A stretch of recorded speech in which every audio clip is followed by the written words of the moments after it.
This is Mercury Redstone 1. Have a look at the single most visually comical launch failure in the history of rockets.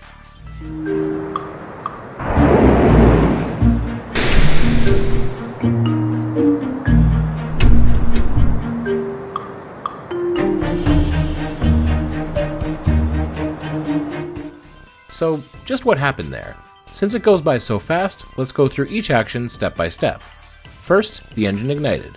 Less than 1 second later, after the rocket had rose approximately 4 inches, hence the nickname of the 4-inch flight, the engine immediately shut down again. Again, within less than a second, the abort tower jettisoned without the capsule, and the rocket settled back onto the pad. A few seconds later, the parachute deployed, hanging down uselessly at the side of the rocket. At the end of it all, after NASA had successfully launched an escape tower, the Mercury Redstone launch vehicle was sitting on the pad, completely unsecured, full of fuel, and for all they knew, entirely active except for its engine. For several minutes, nobody knew what to do.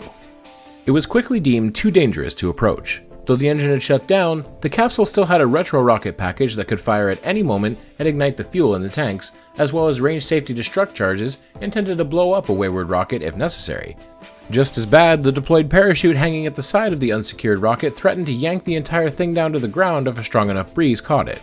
A few ideas were floated around on what to do, including the excessively American idea of using a rifle to shoot holes in the fuel tanks to depressurize them, eventually leading Chris Kraft to declare the first rule of flight control: if you don't know what to do, don't do anything. Mission Control decided to simply wait, letting the rocket sit overnight while the liquid oxygen in the tank slowly boiled off. The next day it was all gone, and the rocket was deemed safe to approach, take down, and disassemble for study.